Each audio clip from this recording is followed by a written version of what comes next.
Hola, buenas tardes a todos. Eh, Bienvenidos a la sección de acuacultura, donde por una hora vamos a estar discutiendo el tema acuícola, no solo en el mundo, sino también compartiendo con colegas brasileños y chilenos la experiencia de ellos en el desarrollo de su industria. El formato es muy simple. Voy a presentar la acuacultura del mundo, cómo está hoy, en números básicos. Luego tendremos al colega João Manuel Alves, que nos hablará de la experiencia de cómo se desarrolló la industria acuícola en Brasil. Y luego tendremos la participación del amigo y colega Arturo Clement, que nos hablará del desarrollo de esta industria en el país trasandino. Me presento, mi nombre es Jorge Arias, llevo 28 años con la compañía Oltec, les estoy hablando desde mi oficina en Estados Unidos. Entre otras cosas, en Oltec he sido el director mundial de acuacultura hasta hace un año, y ahora soy uno de los directores y a cargo de Chile, Argentina y Uruguay. Les presento ya a João Manuel Alves, zootecnista brasilero con un máster en nutrición de organismos acuícolas. João lleva 40 años en el sector acuícola, así que tiene una vasta experiencia en el desarrollo de la industria en Brasil. Hoy es gerente de producción de la compañía Wabi, productora de alimento acuícola y alimento animal en general. Es expresidente y actual director de PEICE Brasil, que sería la Asociación de Piscicultura Brasilera. Arturo Clement, nuestro colega chileno, es ingeniero civil, lleva muchísimos años en la industria, es uno de los pioneros del desarrollo de la salmonicultura en el país trasandino y es el actual presidente de Salmon Chile. Particularmente tanto João como Arturo han ejercido o ejercen la presidencia de la institución que nuclea a los dedicados a la industria acuícola de sus países. Yo voy a arrancar, ya estoy compartiendo pantalla, voy a arrancar con el panorama mundial y después seguimos con nuestros colegas de Brasil y Chile. La descripción general de la acuacultura en el mundo. Ustedes quizás no sepan que la acuacultura en el mundo lleva ya 4.000 años de existencia. Los primeros palotes acuícolas fueron hechos en China, y fundamentalmente con el cultivo de carpas. Estamos hablando de 4.000 años atrás. En la Edad Media ya había piscicultura en Europa, fundamentalmente en especies como trucha y carpa. La evolución llegó, o la industrialización llegó más hacia los años de 1700 y 1900, con el advenimiento de nuevas especies como tilapia, mejillones, ostras y camarones. Recién en 1900 y 1970 es donde tenemos el gran desarrollo de la acuacultura como hoy la entendemos, aunque menos desarrollada, por supuesto, pero recuerdo que en el año 1940, en la década de 1940, se inició el cultivo de camarón en Tailandia utilizando semillas de laboratorio. ¿Qué quiero decir con semillas de laboratorio? Bueno, ya se usaban los padrones de camarón, se desovaba en laboratorio y se cultivaba, se empezó a cultivar el camarón ya con producción de semilla fuera de su ambiente natural. Ya en los últimos 50 años, a partir de 1970 en adelante, ya se empezaron a usar jaulas, sistemas de recirculación de agua, como hoy lo que se denomina RAS, por su sigla en inglés, Recirculation Aqua System. Y por supuesto apareció el alimento extrusado o el alimento flotante, sobre todo en la industria quizás más avanzada dentro del sector acuícola, que es la industria del salmón. Y en los últimos años, a partir del 2000, hay una franca expansión de la acuicultura a nivel mundial. Aún los que no estén familiarizados con el sector acuícola conocen este gráfico. Este gráfico básicamente simboliza la relevancia de la pesca en el mundo o la captura y en relación con la acuacultura. Como ustedes ven, la acuacultura en los años, en 2020, 2019, ha igualado y superado a la captura. Quiere decir que la oferta de pescado acuícola o de especies acuícolas hoy viene más de la parte cultivada que de la industria de la captura. ¿Cuáles son las especies? Bueno, por supuesto, disculpen, depende de la región del mundo que estamos hablando, pero sin ninguna duda la especie más común, la de mayor abundancia, es la carpa, y como otras especies de peces de agua dulce. La carpa es una especie muy particular, o en el sentido de que no vemos esta especie en el mercado mundial, en el mercado, en la parte comercial, fundamentalmente porque se produce en Asia, fundamentalmente en China, y es un pescado de consumo local.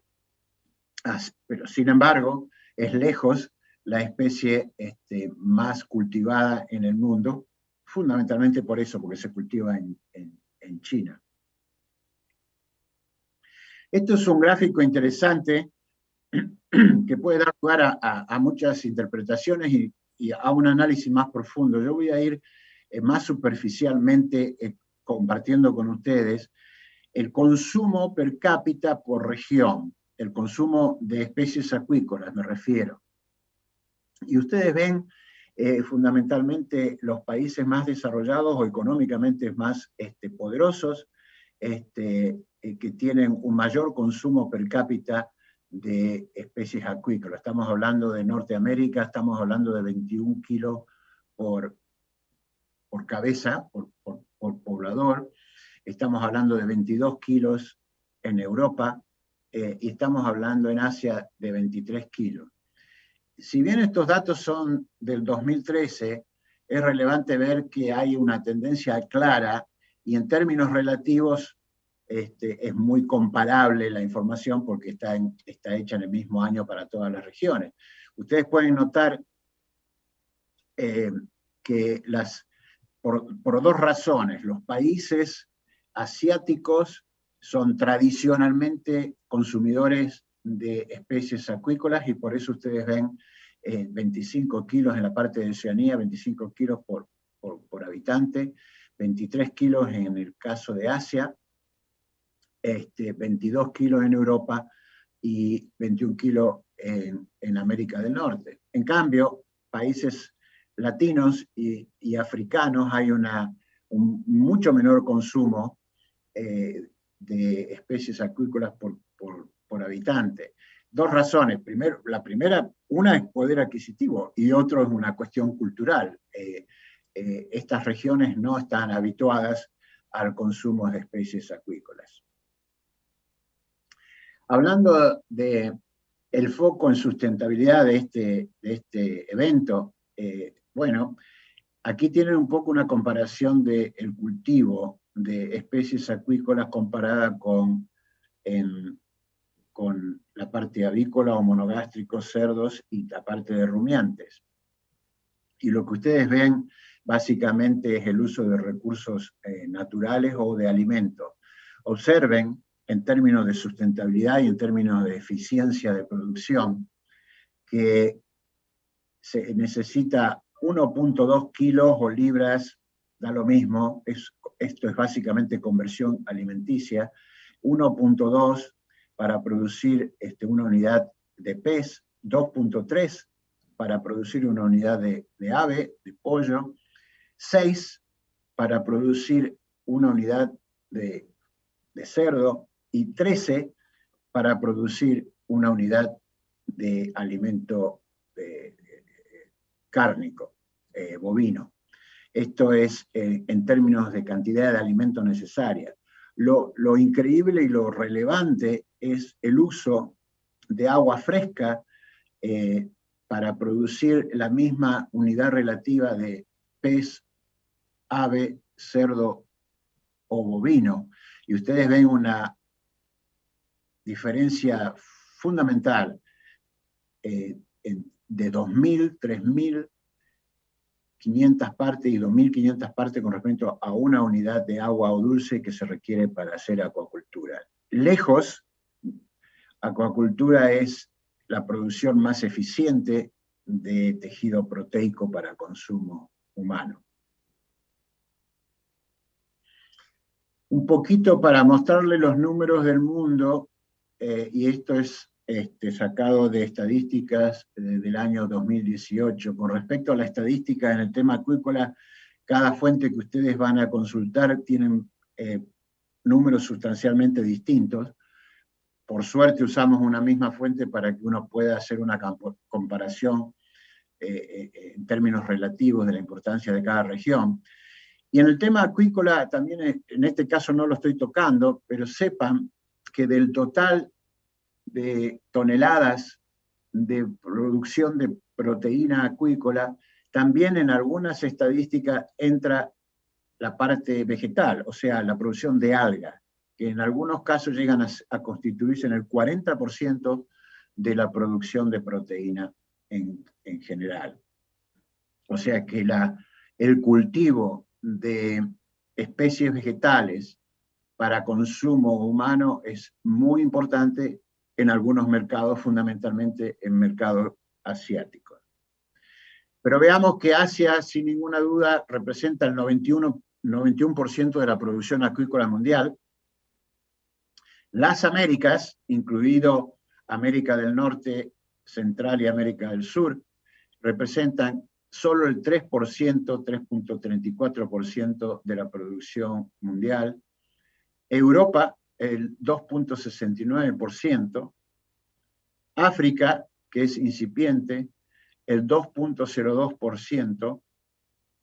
Y Oceanía, el 0.19%. Sin ninguna duda, Asia es la región, obviamente, fundamental en la producción acuícola. Y tenemos el fenómeno China, que produce prácticamente el 65% de la acuacultura mundial, que no solo produce para consumo interno, sino que es un gran exportador de productos acuícolas. Estados Unidos, para darles una idea, un numerito ahí, para que tengan una idea, importa alrededor de 2 billones o 2.000 millones de dólares de productos acuícolas provenientes de Asia, que incluye, por supuesto, China, Indonesia, Tailandia y Vietnam. Por supuesto, también Estados Unidos importa de América Central, sobre todo tilapia y camarón. Estos son los 20 países principales productores de productos acuícolas. No es una diapo para que ustedes analicen en demasiado detalle. Es obvio que la producción de China es importantísima. 66 millones de toneladas de alimentos de especies acuícolas se cultivan en ese país. El segundo, lejos de estar de alcanzar a China, como estamos en 15 millones de toneladas, y después viene una serie de países mucho más pequeños en términos de producción. Lo importante también de ver aquí, en estos 20 países, es interesante ver que 3 países son latinos. La producción de Chile, la producción de Brasil y la producción de Ecuador. Y luego está Estados Unidos, fundamentalmente con bagre, catfish, como también constituyente de estos 20 grandes países y ser parte del continente americano. Quería compartir con ustedes la producción acuícola de Argentina, que está fundamentalmente focalizada en trucha y más recientemente en pacú y en carpas. La producción de Argentina, imagínense, estamos hablando de millones de toneladas, acá estamos hablando de datos del 2019 de 2.600 toneladas aproximadamente en total. Las tres provincias más relevantes en producción acuícola son Neuquén, Misiones y Chaco. Ustedes saben más que yo de este tema. Neuquén fundamentalmente por truchas, Misiones seguramente por pacú y probablemente tilapia, y Chaco por la producción de pacú y tilapia fundamentalmente. Solo en términos para relativizar la importancia de la acuacultura en Argentina, este es mi última diapositiva. Hoy Argentina, la acuacultura en Argentina representa el 0.1% de la acuacultura latina cuando consideramos solo aquellos tres países que les mencionara hoy temprano, que es Brasil, Chile y Ecuador. Y si incluimos todos los países que tienen una acuacultura importante en América Latina, que son todos, básicamente, Perú, Colombia, Venezuela, Centroamérica con Honduras, Panamá, Costa Rica, algo en Nicaragua, estaríamos entonces representando solo el 0.04% de la producción de la región de América Latina. Así que hay mucho por andar y mucho para conversar y mucho para planificar. Este es el panorama un poco mundial y un poco y lo relativo de la producción argentina.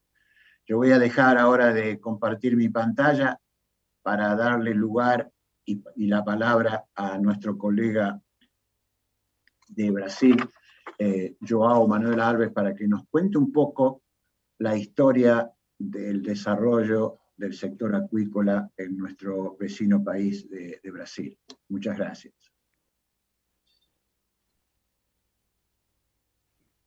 João. Hola, ya me voy. Bien, bien. ¿La ven? Todavía no. No. No compartir aquí. Creo que ahora sí. Ahora sí, ahora sí. Ahora sí. Yo voy a...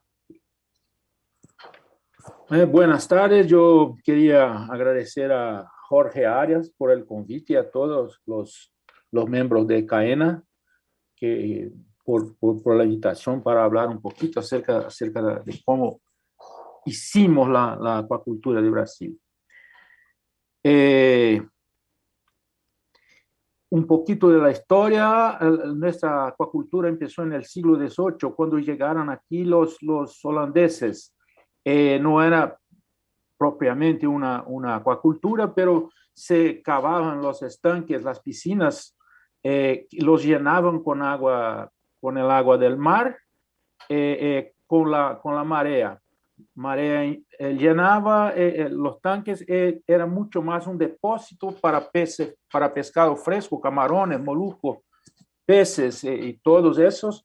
Era más, pero había un control de población, creo que también se hacía algo de alimentación.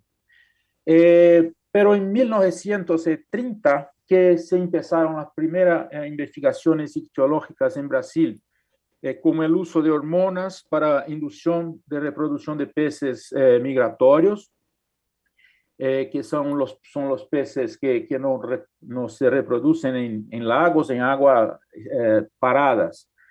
Esos peces como dorado, surubí, pacu. Rodolphe von Jering, un brasileño, hijo de alemanes, descubrió la técnica de la hipofización que revolucionó la piscicultura en todo el mundo. Fue así que se hace hasta hoy. Claro que hubo una evolución del método, pero aún se aplican hormonas en los peces, las hormonas que los peces iban a producir cuando estaban haciendo la migración. Y como están en estanques, en piscinas, no van a migrar, pero se los aplica las hormonas y esos entonces completan el ciclo de producción. En 1970 en Brasil hubo un gran desarrollo de la pesca industrial con apoyo gubernamental.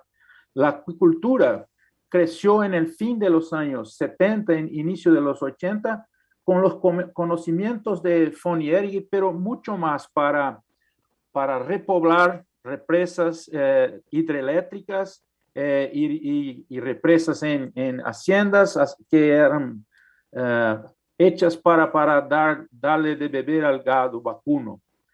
Y todos usaban los conocimientos que von Jering nos ensinó con la reproducción artificial de esos peces migratorios.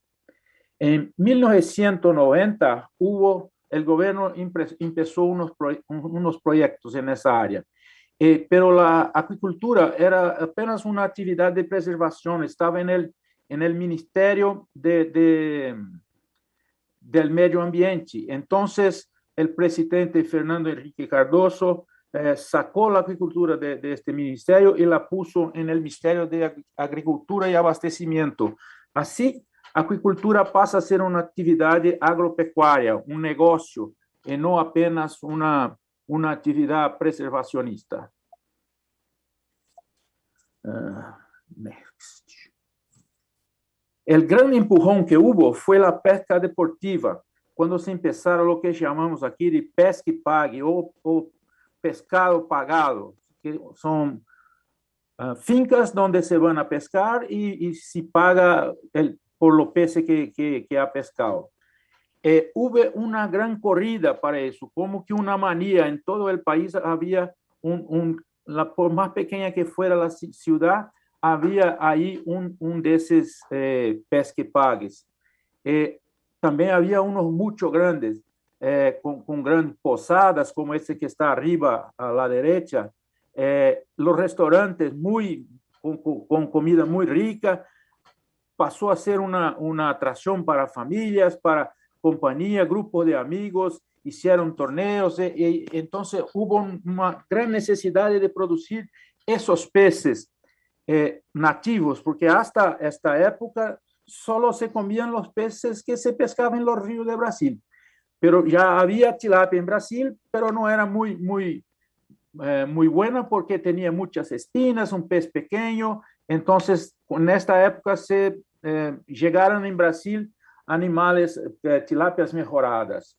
Entonces, ahí hubo un crecimiento del número de investigadores que estudiaron nutrición, alimentación, calidad del agua, enfermedades, sistemas de producción y procesamiento, todo para todo. También con el conocimiento de la reproducción de las especies migratorias, se hicieron muchos peces híbridos para poblamiento en las represas rurales que eran comercializados vivos para los pesque-pagues. También llegaron acá de Israel y de Asia tilapias híbridas mucho mejores, más grandes. Empezaron también a hacer la técnica de masculinización de las larvas para producir poblaciones 100% machos, porque la hembra de tilapia cuida de su prole en su boca. Ella pone los óvulos, el macho viene y deposita el esperma por sobre los óvulos que los fertilizan, entonces ya son huevos.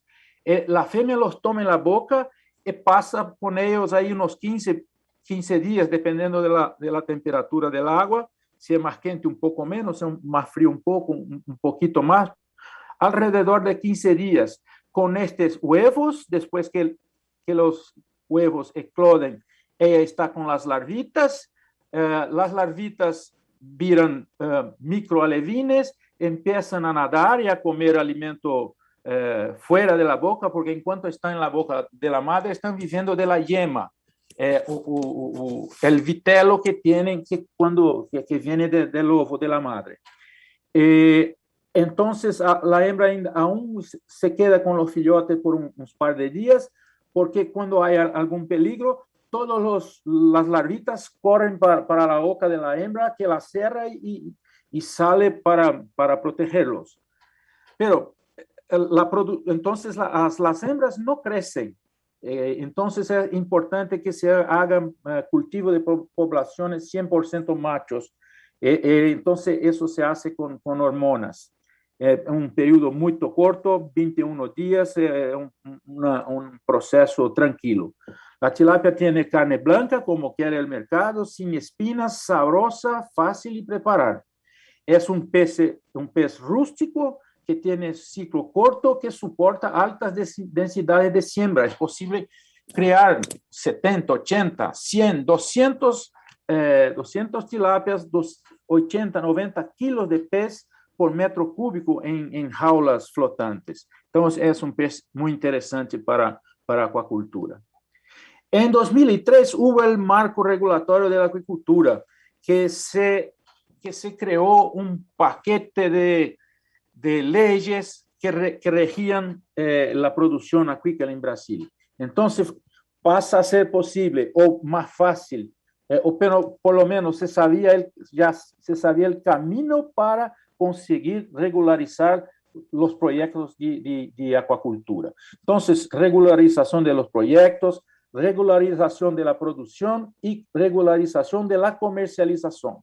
El gobierno también creó parques acuícolas, que son áreas de aguas públicas de la Unión, del gobierno central, del gobierno federal, que fueran estudiadas y se saben que para qué especie que se sirve aquella área, cuál es el número máximo de animales que o la tonelaje máxima que se puede producir ahí, y ya están con la regularización prácticamente lista. Basta participar de un leilón, auction, me fugió la palabra, pero cómprase el uso de esa agua del gobierno por un tiempo. La regularización de los emprendimientos aún es la principal dificultad. Hay presión muy grande de organizaciones no gubernamentales que son contra, porque son contra, casi no se discute, dicen que el agua se va a perder, que la calidad de agua va a ser muy ruin, pero si el agua es ruin, los peces no van a crecer ahí. Entonces, una cosa que es preciso que se cambie la manera de pensar de los que no conocen la acuacultura, es que acuacultura es bueno para el agua. También el uso del agua, también es preciso que haya una organización. En Brasil, por orden, el primer uso del agua es para humanos, después para animales, después irrigación de cultivos, de plantas y recreación. Entonces es importante que haya una base legal para que la acuacultura se establezca. En 2005 producíamos 257.000 toneladas. En 2014, 574. 123% creció la acuacultura brasileña en 10 años. Gracias al conocimiento de los investigadores que han buscado saber cómo come, cómo crece mejor, cuál es el sistema de producción, la alimentación, qué ingredientes puedo usar, cuáles que no debemos, en fin. Tenemos un material científico muy bueno. Fue así que el gobierno participó con las universidades y los investigadores, porque no hubo un incentivo importante para acuacultura en Brasil, pero ellos nos forneceron la ciencia, el conocimiento que es básico. Hoy, en Brasil, producimos 800.000 toneladas. Esos son los datos de 2020. Este año vamos a producir algo como 870.000 toneladas, 890. Para el año siguiente esperamos llegar a 1 millón de toneladas. Esos son de peces. Y de camarones también producimos, perdón, voy a hablar de camarón después. Un crecimiento constante de la acuacultura brasileña. Tilapia es 60.6% de toda la producción de las 800.000 toneladas de 2020. La producción de tilapia en 2020 fue casi medio millón de toneladas, 12.5% sobre el año anterior, 2019, a pesar de la pandemia. 70% de la producción de tilapia en Brasil, tilapia es un pez tropical, está en la región subtropical, el sur del estado de São Paulo y de Mato Grosso, São Paulo, estado de Paraná, Santa Catarina y Río Grande do Sul. Ustedes tienen en Argentina una posición también muy buena para producir, como tenemos nosotros aquí. Están a izquierda de nosotros esta región que creo que es... No voy a intentar de leer porque voy a hacer confusión. La tilapia, la producción de tilapia de esta región, 350.000 toneladas al año de 2020. Entonces, ustedes pueden hacer producción de tilapias también si fueron los peces elegidos para producir, ¿no? La producción de los peces nativos, básicamente pacu y tambaqui, decreció 4 o 5% al año por causa de mercado. Sabemos cómo producir, sabemos cómo reproducir, conocemos nutrición de esos peces, pero el mercado ya no los quiere más. Solo se vende en la región norte, básicamente la región de Manaus, donde se come 40 kilos de pescado por año.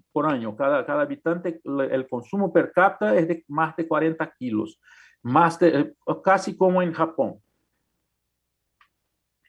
En Brasil, la tilapia fue la que estimuló una piscicultura industrial, porque se tiene producción de alevín y tenemos todos los insumos para hacer la producción. Alimentos y aditivos, evitamos el uso de fármacos. Hay muchas fábricas de equipos, jaulas, contadoras, clasificadoras, aireadores, barcos, alimentadores, una gama grande de material. Hay mano de obra especializada en varios niveles, técnicos, gerentes y personal para trabajar con los peces en los barcos. Los frigoríficos también tenemos buenos frigoríficos. El mercado que hace la distribución tiene gran aceptación la tilapia en el mercado brasileño. En Brasil se produce también camarón, ya fuimos mucho importante en el mundo. Tuvimos un problema con una acción antidumping de los Estados Unidos contra varios productores de camarón en el mundo, y Brasil sufrió un problema ahí en el año 2003, 2004. Después ha venido una enfermedad viral muy grave que se llama NIM. Entonces, problema con dólar, fue drástica la situación acá en Brasil para los camaroneros. Pero estamos recuperando. Hoy, el año pasado producimos 112.000 toneladas. Este año vamos a producir 130.000 toneladas. El año siguiente, 160.000 toneladas. Básicamente, producimos 95% acá en el noreste de Brasil y un poco en el sur. Producimos tanto en agua salada como agua dulces, porque esta especie, Lithopineus banamei, soporta los dos ambientes, desde que el agua dulce tenga alcalinidad alta. Hay unas condiciones que se la cumplen, puede producir camarón marino lejos del mar. Tenemos muchas producciones pequeñas, pero las tenemos acá en el centro oeste de Brasil, en Mato Grosso, en los estados más 2.000 kilómetros lejos del mar. Era esto. Muchas gracias por su atención y después vamos a hablar un poquito, charlar acerca de lo que hicimos. Gracias, gracias Jorge. Gracias, gracias, Joao. Arturo, contanos un poco lo que pasó con el desarrollo de la industria salmonera en Chile, por favor.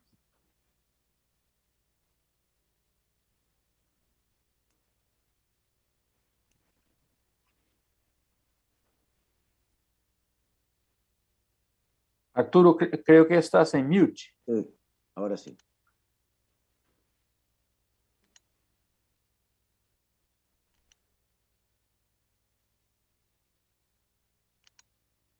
Hola, ¿cómo están? Muy buenas tardes. La verdad es que les voy a contar rápidamente un poco esta exitosa historia de Chile. ¿Ya? Vamos a hablar de cómo se creó este sector, lo que es la salmonicultura hoy día y sus principales desafíos. Esta es una historia en que tuvo un origen público-privada. ¿Ah? Chile no tiene tiene una gran historia de pesca, pero de acuicultura muy poco. Hace muchos años se producía algo de mejillones, pero a fines de los 80 o durante los 80 se inició una alianza entre fundaciones que eran parte, Fundación Chile especialmente, y con emprendedores privados que tuvieron la visión y se generó inicialmente un ranching que fue fracaso y luego se empezó la producción en jaula. Y era súper importante porque era hacer algo absolutamente distinto en el sur austral chileno, ¿ya? Donde terminaba el continente, comenzamos a producir una proteína sana para un mundo que tenía una necesidad de alimentos nutritivos y sanos en esa época. Estos eran los inicios, ustedes pueden ver, eran pequeñas jaulas de madera de 10 por 10, se capturaban los reproductores, era todo muy manual. Hoy día se utilizan gran infraestructura, barcazas con alimentación automática, y hoy día aquí ustedes pueden ver que esta es una sala donde se alimenta desde la ciudad hacia los centros de cultivo. Hoy día ya muchas compañías tienen salas donde tienen alimentación remota, van a la nube y se alimentan remotamente los pescados. Las tecnologías son absolutamente de punta, la alimentación en general es toda automática, todas las jaulas tienen cámaras de televisión, sensores para detectar pellets, o sea, el cambio en 40 años es realmente impresionante. Aquí les quiero mostrar un poco cómo ha sido el desarrollo. Ustedes ven, recién se empezó, el desarrollo en general en Chile ha sido hacia la exportación, ¿ya? El mercado interno es muy pequeño, no, el mercado interno no es más de un 2% de la producción total, y aquí tenemos una primera etapa, yo diría que de los 90 hasta el 2005, una etapa de mucho crecimiento y también de mucho aprendizaje, y ustedes pueden observar las altas tasas de crecimiento. Posteriormente, el año 2006, tuvimos una crisis brutal donde se detectó un virus, el virus ISA, que prácticamente devastó la industria, ¿ah? Y de producir casi 500.000 toneladas tuvimos una baja enorme, y post-ISA hubo toda una recuperación, hubo un cambio, hubo una crisis financiera en la industria, hubo un cambio regulatorio, se mejoraron las prácticas, ¿ya? Luego tuvimos una crisis de precios y hoy día ya estamos en una situación normal, excepto la condición de pandemia, y hoy día Chile está exportando prácticamente 5 billones de dólares en salmón, ¿ya? Y esa es la industria, después de el producto cobre, es la segunda industria en importancia en el país, ¿ya? Y después de todo este proceso, de todas estas fases que le muestro en 2006, se inició un proceso de reflexión profunda para cómo hacer las cosas mejor hacia adelante, ¿ah? Porque en estas industrias nuevas hay aprendizaje, se cometen errores y se requiere de mucho aprendizaje, se requiere de ciencia, se requiere de tecnología y especialmente de mucha innovación, ¿ya? Y empezamos en un proceso de cambio, ¿ah? Y especialmente como la acuicultura está en sectores rurales, es muy importante tener una agenda territorial con programas de vinculación social con los trabajadores, con los proveedores y especialmente con los actores sociales relevantes. Y también es súper importante tener una política de transparencia, apertura al diálogo, que todo se conozca y programas definitivamente para la sustentabilidad y el mejor desempeño ambiental. Hoy día una de las grandes preocupaciones del mundo es la sostenibilidad y el desempeño ambiental. Y hoy día la industria, esta es una industria que tiene una gran virtud. Chile es un país muy centralizado, pero esta es una industria profundamente regionalista. Operamos en todo el sur austral chileno, desde la región de la Araucanía hasta Magallanes. Estamos en un territorio de costa de más de 2.500 kilómetros, ¿ya? Y es el motor económico importante en el país, pero relevante y determinante en el sur austral. Es un tremendo generador de empleo y de encadenamiento productivo. Hoy día existen 70.000 personas vinculadas a la industria y más de 4.000 pequeñas empresas, y también se ha generado todo un ecosistema de innovación y desarrollo. Aquí les quiero mostrar brevemente cómo es el ciclo del salmón. El ciclo del salmón tiene una etapa en agua dulce y una etapa en agua de mar. Inicialmente se produce las ovas a partir de los reproductores en agua dulce, después se viene el proceso de aleinaje también en agua dulce hasta que los peces tienen 10, 15 gramos, y luego cuando los peces superan los 100 gramos son trasladados de agua dulce a agua de mar, donde se produce el proceso engorda. Todo este proceso de agua dulce debe durar entre 12 y 14 meses, el proceso engorda entre 10 y 15 meses, luego se produce la cosecha, que hoy día se hace en barcos estanques. Los barcos llegan a las jaulas, chupan con bombas el salmón, lo llevan a jaulas al lado de las plantas de proceso, donde se realiza el procesamiento, el empaque y finalmente llega al productor final. Hoy día es una cadena que está súper bien elaborada y súper bien balanceada. Y hoy día es súper importante, como les decía, en el desarrollo acuícola, el trabajo con las comunidades. ¿Ah? Es relevante eso, y hay que tener agendas laborales con los sindicatos de los trabajadores, con el transporte. Hay que tener un trabajo colaborativo con la pesca artesanal, trabajo con los pueblos originarios y tener una inclusión importante con los proveedores, ¿ya? Eh, Después, el tema también junto con las comunidades, el desafío importante es el medio ambiente. Nosotros hemos hecho un acuerdo con una ONG que es probablemente una de las más determinantes en el mundo de los océanos, que es la Monterey Bay Aquarium, donde nosotros nos propusimos reducir drásticamente el consumo de antibióticos, que la verdad que consumimos, porque a diferencia de otros países salmoneros, en Chile existe una bacteria que no existe en los otros países salmoneros, y una bacteria intracelular que la única forma de combatirlo es con tratamiento farmacológico. Estamos desarrollando vacunas y ya en los 3 años que llevamos en este proyecto ya hemos reducido un 30%. Importante también son las tecnologías para la remediación de los fondos marinos. La concentración de peces en estas jaulas son muy, muy, muy potentes, por lo tanto es súper importante en desarrollar tecnología para remediar e impactar lo menos posible el fondo marino. También tenemos que trabajar súper importante en que los bordes costeros estén limpios, ¿ya? Y en generar acuerdos de sustentabilidad, trabajar en la huella de carbono, en la huella hídrica, tener proyectos de economía circular y también desarrollar buenos estándares para que las estructuras marinas puedan disminuir la probabilidad de escapes de peces, que es un tema que a los ambientalistas les preocupa mucho. Y en términos de producción, Chile es la tercera actividad después del cobre y la fruta, pero sin embargo es el segundo producto exportado después del cobre. Como les mencionaba, son 5.000 millones de dólares. Chile es el segundo productor mundial de salmón después de Noruega. Chile tiene un 35% del mercado y Noruega un 45%. Entre ambos países concentramos el 80% de la producción de salmón mundial, y probablemente esa concentración va a ir creciendo también en el futuro, porque no existen otras partes en el mundo donde se pueda en forma industrial explotar el salmón. Y eso principalmente porque se requieren temperaturas de aguas muy, muy limitadas que se dan en general en el Mar del Norte y en el sur austral chileno. ¿Ya? Exportamos a 104 mercados. Nuestros principales mercados son Estados Unidos, Brasil, Japón. Brasil es nuestro tercer mercado, y el 94% de la producción está certificada bajo altos estándares mundiales de sustentabilidad ASC, BAP y Global Gap. Es clave cuando, especialmente cuando uno ordena los mercados externos, es tener certificaciones que sean validadas en los mercados externos. ¿Ya? Después la agricultura y la crisis climática es un desafío y una oportunidad. ¿Ya? Por un lado es un desafío porque al haber cambios en las temperaturas de los mares hay mayores eventos oceanográficos conocidos como las floraciones de algas nocivas.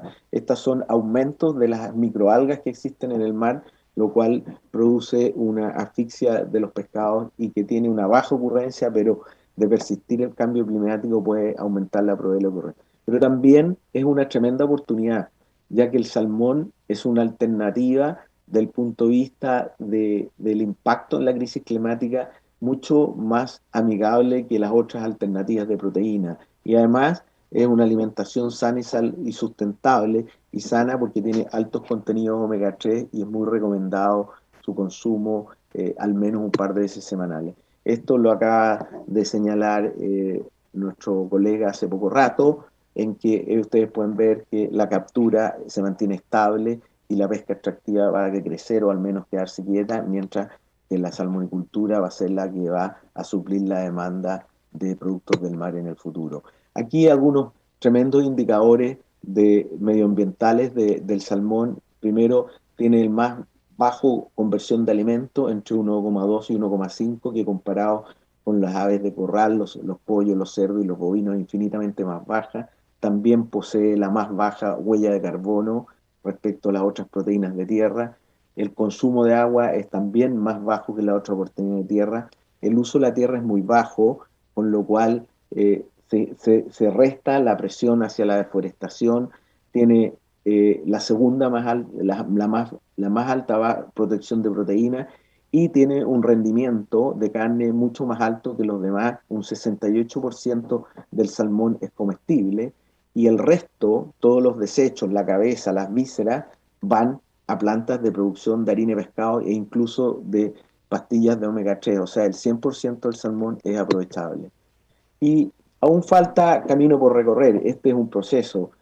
Aquí la salmonicultura tiene que avanzar hacia una excelencia operacional, hacia una seguridad laboral. Tenemos que tener mejores políticas de vinculación con los territorios y desarrollar aún mucho más tecnología e innovación. ¿Ya? Y esto es súper importante, es generar programas de investigación para los temas ambientales relevantes, pero también agregaría para los temas sanitarios. Y la cultura en general no se da en las grandes urbes, entonces tiene un carácter regional y descentralizador de las economías. Así que eso en este corto tiempo quise entregarles una visión de probablemente el más exitoso desarrollo industrial que ha existido en Chile en los últimos 50 años. Muchas gracias. Muchísimas gracias, Arturo. Tengo preguntas de la audiencia y yo a su vez tengo preguntas para ustedes. Hay una que coincide, así que voy a arrancar por esa. Les pido una respuesta breve, aunque no es siempre fácil, para poder tener tiempito, nos queda 10 minutos, tener tiempo de dar un panorama general a la audiencia argentina sobre el tema acuícola. La primera pregunta, que podemos responderlo los tres, voy a empezar por Joao. Con la experiencia tanto de Brasil como de Chile respecto al desarrollo de la acuacultura, ¿qué es lo que ustedes creen cómo encarar el tema para promover un desarrollo saludable de la acuacultura en Argentina? ¿Cuál sería el paso 1, 2, 3 para desarrollar una acuacultura saludable en en Argentina. Joao. En Brasil, aún es un gran problema, que es la regularización total de los emprendimientos, sean frigoríficos, sean producción hatcheries, producción de alevines, larvas, o la producción del pescado. Nosotros estamos produciendo, aún no tenemos todos los emprendimientos completamente legales. No lo tenemos legales, pero no son ilegales. Hay un vacío ahí en la legislación. Entonces, si yo pudiera recomendar es que hagan una base legal para que los emprendedores sepan dónde van a pisar, sepan cómo van a hacer. Eso es, porque la producción, la tecnología, todo eso acá en Brasil fue simple. Es posible producir bien, pero no hay condiciones legales para crecer mucho más. Arturo. Coincido con Joao, yo creo que lo más importante, y en eso la experiencia chilena, brasileña y de otros países como Noruega les puede servir, es que hay que tener una muy buena regulación, ¿ah? Sí. Y una regulación simple, moderna, dinámica, que apoye el emprendimiento, que no lo restrinja, porque nosotros como latinoamericanos tendemos a hacer regulaciones complejas y que al final limitan el desarrollo de la industria. Acá, que aprendan de la experiencia de los países que hemos tenido esto. En Chile nuestra regulación, no voy a decir que es de lo mejor, es bastante compleja, pero lo más importante es tener una muy buena regulación que ayude al desarrollo de la acuicultura. Sí, y hagan, por favor, en Brasil tenemos una regulación, pero tenemos 4 o 5 tipos de clima y de producción de especies diferentes. Teníamos que tener regulaciones especializadas para esas áreas y no las tenemos. Estamos ahora sí mejorando, pero no las tenemos. En Argentina creo que sea importante tener un sistema para el mar, una regulación para mar, otra para agua dulce, una al norte, otra al sur. En fin. Queda muy poco tiempo, 2 o 3 minutos, pero sí. Mi respuesta, porque también se me formuló la misma pregunta, es, bueno, primero, el potencial de Argentina es formidable.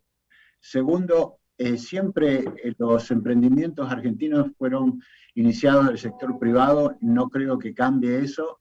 Creo que la banca tendría que aportar, a facilitar con créditos el desarrollo de este negocio. Y, por supuesto, me adhiero al tema regulatorio, ¿no es cierto? Sin ninguna duda. Una preguntita más rápido, rápida respuesta.